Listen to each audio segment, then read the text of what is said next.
머피의 법칙이란 말이 있습니다. 생각과는 달리, 예상과는 달리 전혀 엉뚱한 일을 만나게 되었을 때 흔히 쓰는 말입니다. 이런 말은 아이러니란 말로도 사용이 되고 고사성어로는 세옹지마라는 말로도 사용이 되고 있습니다. 아마도 이런 내용을 가장 잘 표현했던 소설이 있다면 크리스마스 선물이라는 소설일 겁니다. 오헬리라는 소설가가 쓴 단편 소설인데 혹시 여러분들 읽어보셨어요? 혹시 마지막 입새라는 소설은 알고 계십니까? 아마 학교 다닐 때 한 번쯤 국어책에서 본 듯한 이야기 같은 내용이죠. 그 동일한 소설가가 썼던 크리스마스 선물이라는 단편 소설이 있습니다. 크리스마스 선물이란 내용은 어떤 내용인가 하면 사랑했던 두 청춘 남녀가 결혼을 하게 되었습니다. 지금도 그렇듯이 결혼한 신혼부부가 경제적으로 넉넉하지 않은 것은 사실입니다. 그렇지만 서로를 향한 사랑이 깊었기 때문에 남편은 아내에게, 아내는 남편에게 그 사랑을 담은 선물을, 크리스마스 선물을 하기 위해서 고민을 하고 그렇게 마음에 있었습니다. 그렇지만 경제적으로 여유가 있지 않았기 때문에 이들에게는 선물을 살 만한 재정적인 여유가 없어서 선물을 돈으로 사기보다는 자기 마음에 혹은 자기가 가지고 있는 물건을 통하여 선물을 살 수밖에 없는 그런 환경이었습니다. 무엇을 선물할까 보다는 어떻게 선물할 돈을 마련할까라는 고민 끝에 부인이었던 델리는 자기가 오랫동안 길러왔던 긴 머리를 팔기로 작정을 합니다. 얼마나 긴 머리였는지 그 머리는 모든 사람들이 좋아했고 남편 역시 아주 좋아했던 그런 머리였습니다. 크리스마스 이브날 남편의 선물을 사기 위해 마지막으로 거울을 보며 이 머리라면 남편이 좋아하는 선물을 하는 것은 걱정이 없겠다라고 생각하여 시내에 있는 가발 가게로 가서 자기 머리를 싹둑 잘라 팔게 됩니다. 머리를 자르는 그 여자의 기분은 굉장히 아프겠지만 남편에게 좋은 선물을 주겠다라는 기대 속에 그 머리를 잘라 팔고 그 받은 돈으로 남편이 좋아하는 선물을 사게 됩니다. 남편은 자기가 아끼던 시계가 있었습니다. 이 시계는 할아버지 때부터 물려받은 유물인데 특별히 그 시계는 황금빛을 갖고 있었고 한 가지 흠이 있다면 시계줄이 없었습니다. 그래서 이 부인은 시계줄을 사면 좋겠다라는 생각을 해서 백화점에 가 그 시계에 딱 맞는 색깔의 시계줄을 구입해 기쁜 마음으로 집에 돌아옵니다. 집에 돌아와 거울을 보니까 깜짝 놀라죠. 이전에 한 번도 보지 못했던 자기 얼굴입니다. 머리가 아주 짧게 잘려져 있기 때문입니다. 그렇지만 그 머리를 손질하면서 남편에게 줄 선물을 생각하며 그 선물을 받았던 남편이 기뻐할 것을 생각하며 그렇게 머리를 고치고 남편이 오기를 기다립니다. 저녁이 되었는데 남편이 드디어 집으로 돌아옵니다. 기쁜 나머지 남편에게 달려가 선물을 내밀겠다라고 생각하고 그렇게 문에 들어오는 남편에게 달려갔습니다. 그런데 왠지 남편이 깜짝 놀라는 눈으로 그 아내를 쳐다봅니다. 그러자 아내는 걱정이 됩니다. 혹시나 내 머리가 짧아서 마음이 상했나 싶어 이유를 설명합니다. 사실은 머리는 조금 지나면 자라게 될 것이고 이 머리를 자른 이유는 당신에게 합당하고 아름답고 좋은 선물을 주기 위해 이 머리를 팔았다라고 이야기를 합니다. 그래도 남편이 얼굴빛이 바뀌질 않습니다. 도대체 왜 그렇습니까? 라고 묻자 남편은 슬그머니 선물을 하나 내놓습니다. 그리고 아무 말을 하지 않습니다. 그래도 왜 그러냐고, 내 얼굴이 너무 보기 싫으냐고 묻자 선물을 열어보면 알게 될 거라고 이야기를 합니다. 선물을 주섬주섬 풀어서 열어보니 그 안에는 3개의 머리핀이 있었습니다. 긴 머리를 갖고 있을 때 그 머리핀으로 머리를 묶으면 굉장히 좋겠다라는 생각을 가지고 있었고, 예전에 데이트할 때 그 머리핀을 사고 싶었지만 돈이 없어서 못 샀던 기억을 회상해서 그 아내에게 그 크리스마스 선물로 머리핀을 선물한 겁니다. 그런데 남편도 돈이 없었기 때문에 자기가 제일 좋아하던 그 시계를 팔아서 남편의 아내의 머리핀을 산 거지요. 아내는 머리를 잘라서 시계줄을 샀고 남편은 시계를 팔아서 아내의 머리핀을 샀습니다. 어떻게 이렇게 아이러니한 일들이 있을 수 있을까요? 둘은 굉장히 낙심할 수도 있었지만 낙심한 것이 아니라 서로에 대한 사랑을 확인하고 그렇게 행복한 크리스마스 이브를 보냈다는 아주 짧은 단편 소설입니다. 그런 인생이 여러분들에게도 있었죠? 아마도 한두 번쯤은 그런 경험들을 해보셨을 겁니다. 내가 열심히 계획하고 목표를 향해 달려가지만 때로는 그 목적과는 전혀 반대의 모습으로 혹은 내가 의도하지 않았던 결과를 맞이할 때가 아마도 한두 번 정도는 있었을 겁니다. 내가 생각했던 것과 완전히 정반대의 모습으로도 나타나는 일들을 한두 번 정도는 경험을 했을 겁니다. 오늘 본문에도 그런 이야기가 등장을 합니다. 마치 우리의 인생 가운데 만나는 아이러니 같은 일들이 오늘 본문에는 굉장히 여러 번, 굉장히 반복적으로 등장을 합니다. 특별히 모세의 출생에 관계된 이 출애굽기 1장 1절에 10절 말씀을 통해서 우리 인생 가운데 만나는 이해되지 않은 아이러니 같은 일들이 도대체 어떻게 이해가 돼야 되고 그런 인생 속에서 우리는 어떻게 살아야 되는지를 함께 생각해 보도록 하겠습니다. 오늘 본문은 이스라엘 민족이 이제 하나님의 약속을 따라 하나님의 목적하심을 이루는 그 시간의 마지막 부분에 자리하고 있습니다. 하나님께서는 아브라함과 이삭과 야곱에게 굉장히 큰 후손들을 줄 것이다라고 약속했고 그 약속의 땅을 그들에게 소유물로 주겠다라고 약속을 했습니다. 특별히 야곱에게는 애굽 땅에 내려가게 되면 내가 너로 큰 민족, 큰 나라를 만들어서 다시금 이 약속의 땅으로 돌아오겠다라고 그렇게 말을 하며 애굽 땅에 내려가기를 두려워하지 말라라고 이야기를 했습니다. 이와 같은 하나님의 약속은 시대를 거듭하고 시간을 거듭하면서 사실로 드러나게 되었습니다.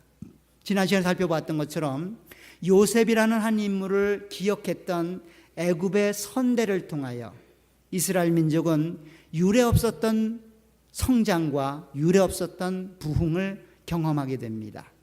그 숫자는 헤아릴 수 없을 정도로 많아지게 되었고 그들의 영향력은 비록 변방에 사는 소수민족이었지만 그 나라 전체를 움직일 만한 강력한 민족이 되었습니다.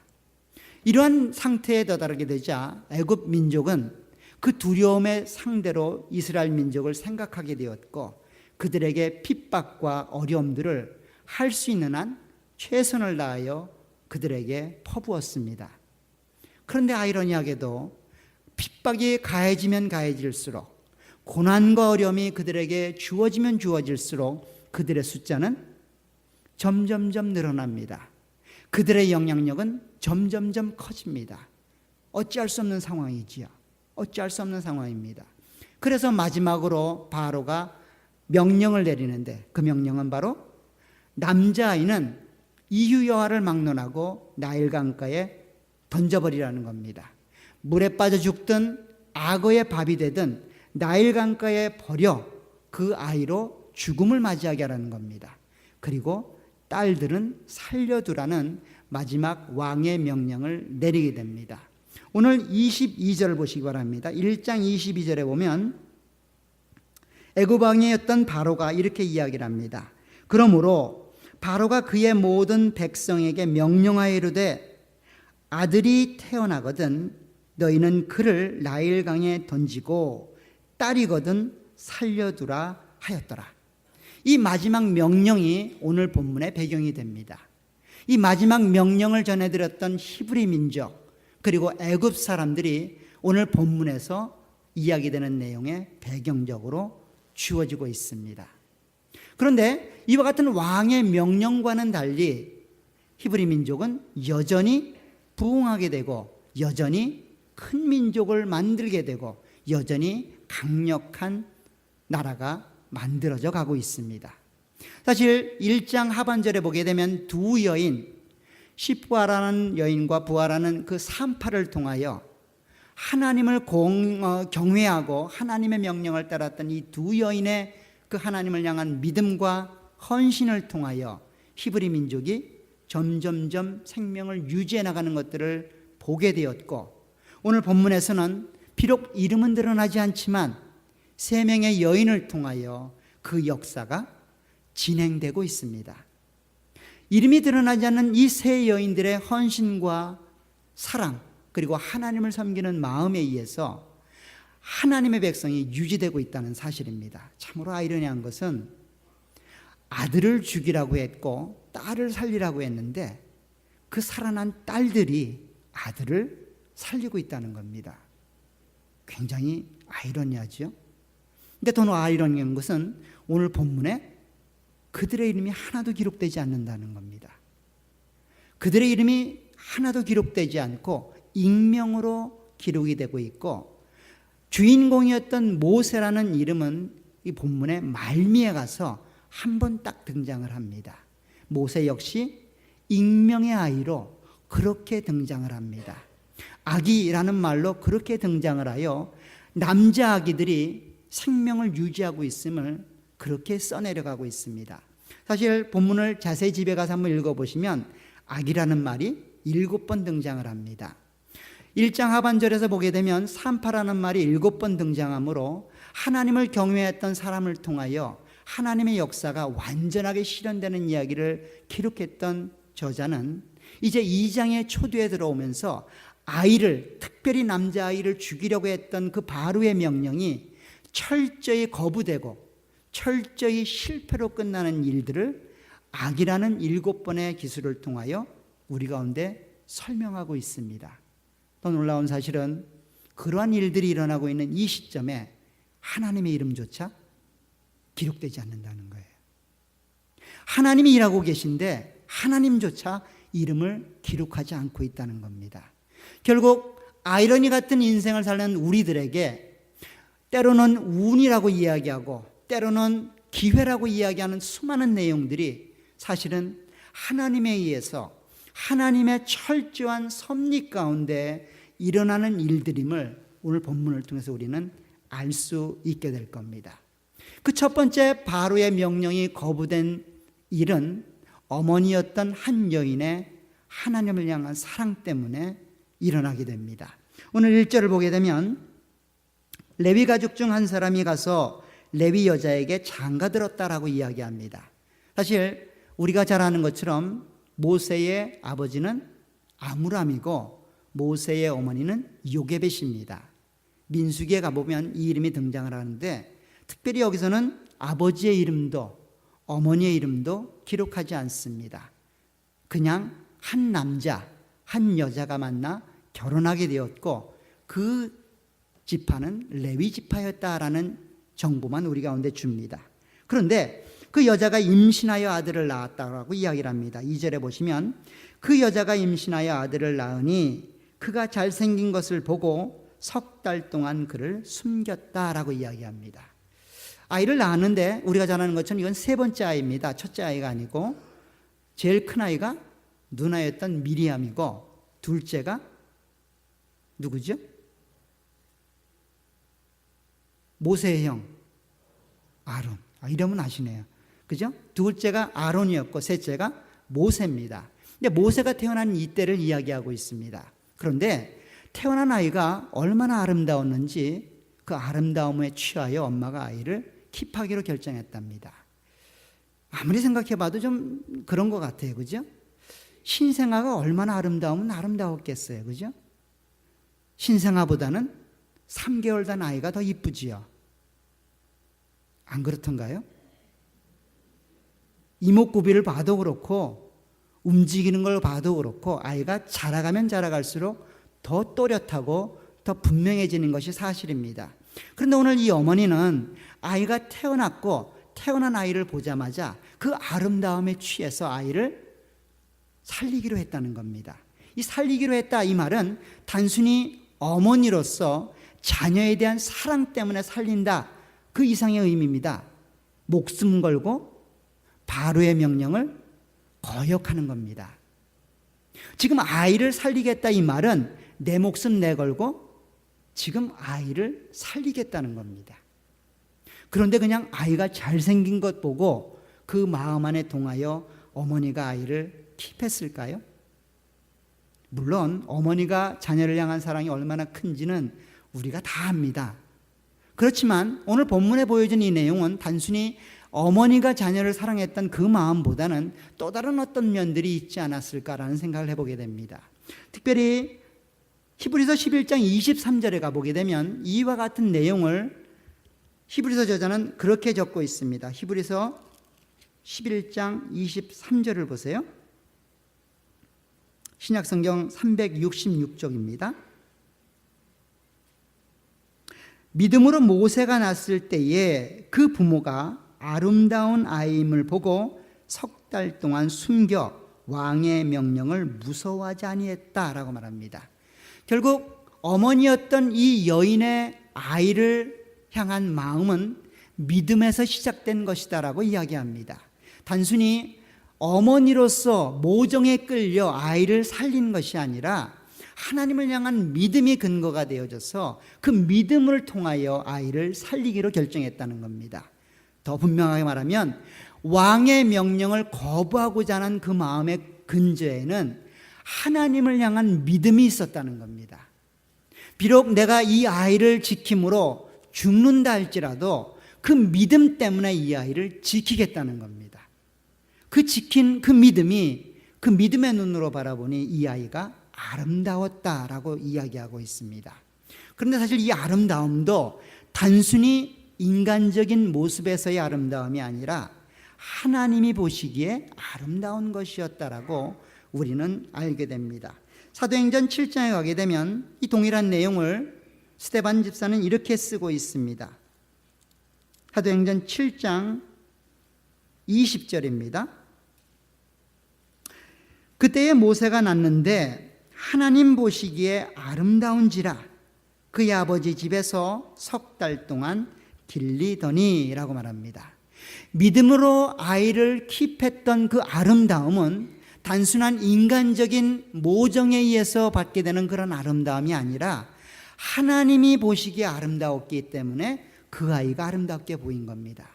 결국 하나님이 보실 때에 귀하고 소중하고 아름다웠기 때문에 그 하나님을 향한 믿음이 있었던 요게벳은 그 하나님의 마음을 그 아이를 통해서 읽었던 것이고 그 하나님을 향한 믿음과 하나님이 귀하게 보시는 그 마음에 근거하여 이 아이를 킵할 수 있었던 거죠.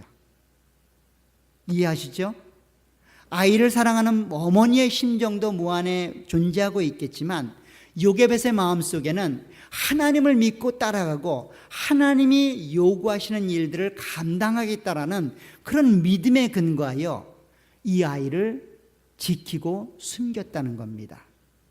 내 생명을 걸고라도 하나님의 뜻을 이루고자 하는 그 귀한 마음이 이 여인 안에 존재했던 거죠. 그래서 이 여인을 통하여 그 바로의 명령이 실패로 끝나고 있는 겁니다. 단순한 한 여인의 모정이 아니라 하나님을 향한 마음이, 하나님을 향한 헌신과 하나님을 향한 믿음이 바로의 명령이 성취가 안 되는 그런 역사로 일어나게 되었다는 겁니다. 그런데 우리가 아는 것처럼 아무리 믿음이 좋아도, 아무리 다짐을 하고, 아무리 마음에 결심을 해도 그 믿음이 오래가지 않는 것을 우리는 너무나 잘 알죠. 많이 경험합니다. 그렇죠? 인생을 살면 살수록 그 경험의 횟수는 더 많아집니다. 인생을 살면 살수록 경험의 횟수가 줄어들어야 되는데 살은 횟수만큼 더 많아집니다. 하나님을 믿으면 믿은 횟수만큼 그 실패할 수 있는 확률이 더 높습니다. 왜 그럴까요? 우리의 연약함이죠. 우리의 연약함입니다. 이렇게 하나님의 사랑과 하나님의 관점에서 모세를 킵했던 이 여인, 우리 같으면 생명을 걸고라도 장성할 때까지 그 아이를 킵할 것 같은데 그 여인의 믿음은 고작 3개월이었습니다. 3개월을 더 이상 넘길 수가 없었습니다.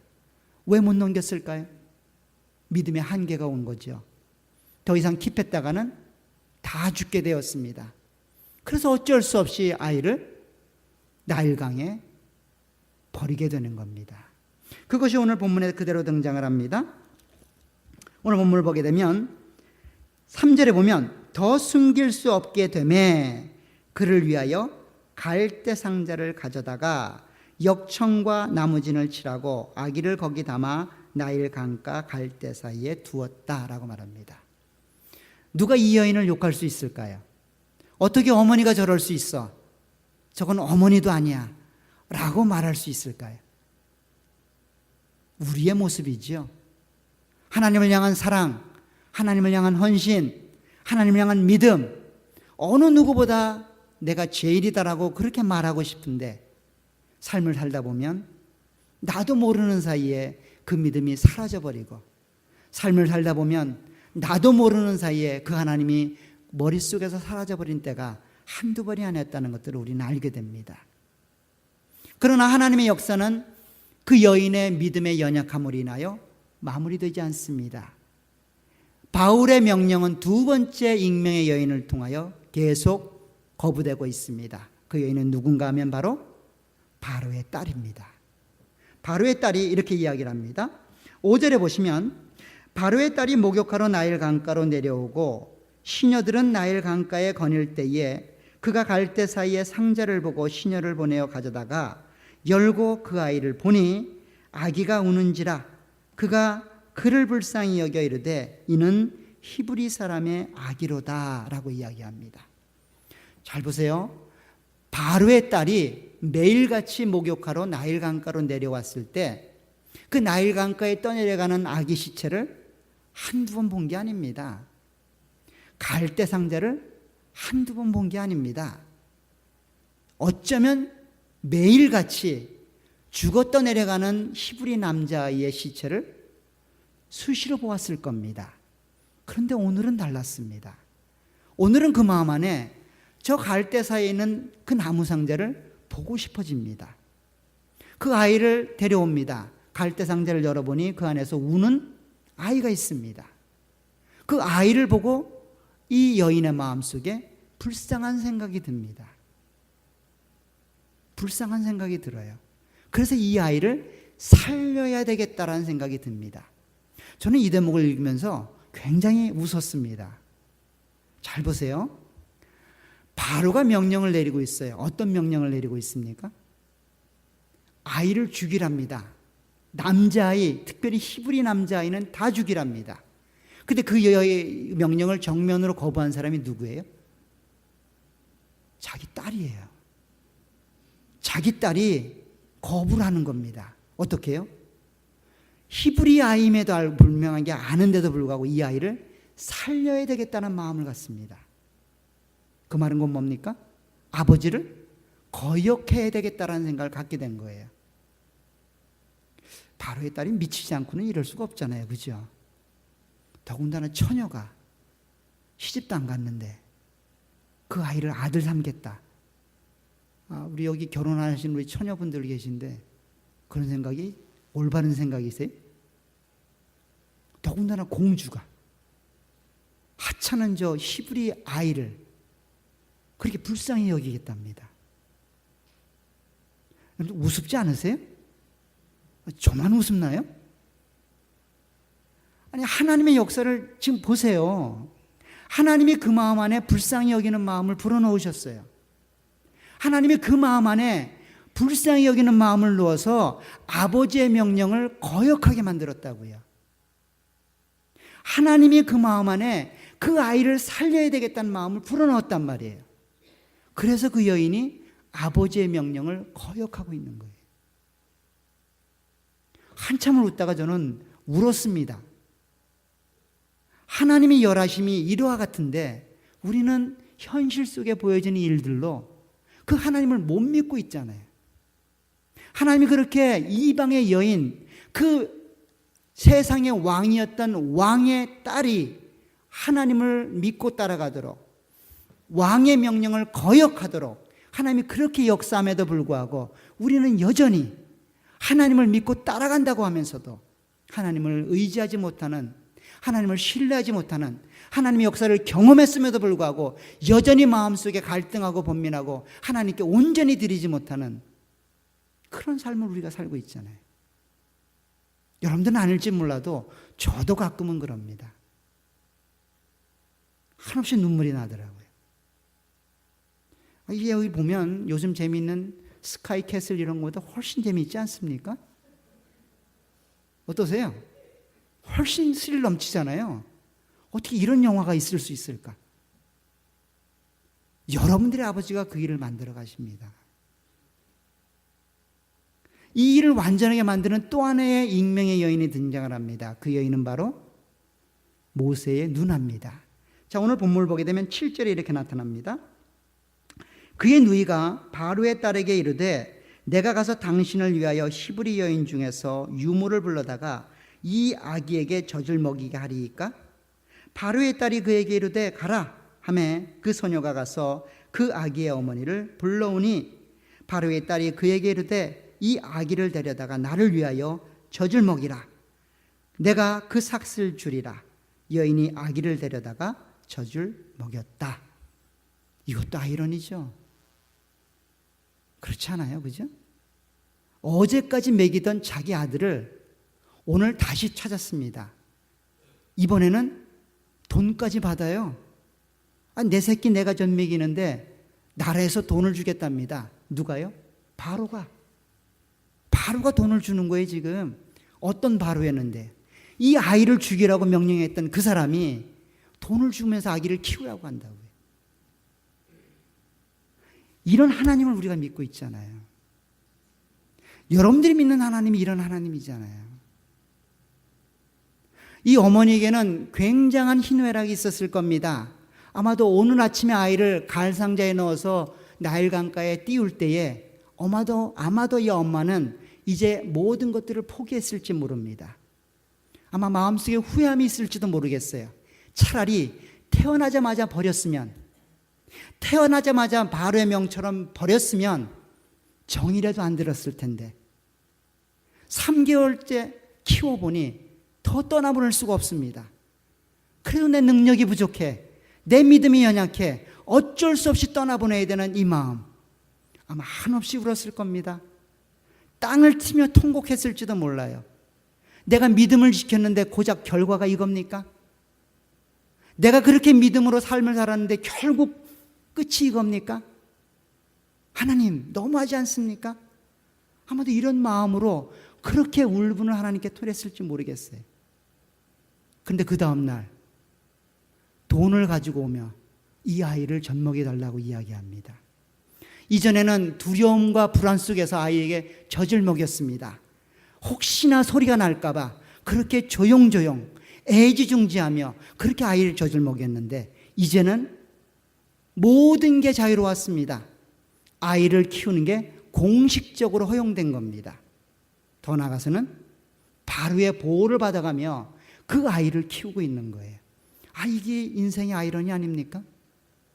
신나지 않으세요? 여러분들의 인생이 이와 같다고요. 지금 익명으로 이야기를 쓰는 이유는 여러분들이 그렇게 하나님께 대우를 받고 있다는 이야기예요. 모세의 이야기가 아니라 하나님을 믿고 살아가는 그 사람들의 이야기라고 본문이 이야기하고 있습니다. 사랑하는 성도 여러분, 여러분들의 인생이 아이러니죠. 아무리 열심히 기도해도 일이 잘 안 풀리잖아요. 아무리 헌신을 해도 일은 바뀌는 경우가 거의 없잖아요. 그래서 그 믿음을 지켜나가길 주의 이름으로 부탁을 드립니다. 그 아이러니를 하나님이 만들어 가십니다. 하나님이 일하기 시작하면 여러분들의 인생 속에서 경험할 수 없는 어떤 드라마보다도 재미있는 인생을 여러분들이 주인공처럼 살아갈 수 있습니다. 그 하나님을 기대하시길 간절히 부탁을 드립니다. 이렇게 3개월째 있었던 일들을 통하여 이 어머니는 하나님의 인도하심, 하나님의 역사하심에 대해서 분명히 알게 되죠.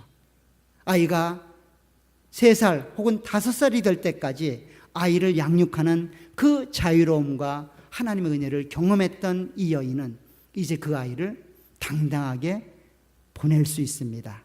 누구 때문에 보낼 수 있을까요? 하나님 때문이죠. 하나님이 함께 하신다는 걸 알기 때문입니다. 그래서 아이가 자랐을 때 이렇게 이야기를 합니다. 10절에 보세요. 아이가 자라매 바로의 딸에게 데려가니 그가 그의 아들이 되니라. 그가 그의 이름을 모세라 하여 이르되 이는 내가 그를 물에서 건져내었음이라 하였더라. 다시 한번 하나님의 아이러니가 등장을 합니다. 이 바로의 딸들이 살던 그곳은 바로 바로가 사는 곳입니다.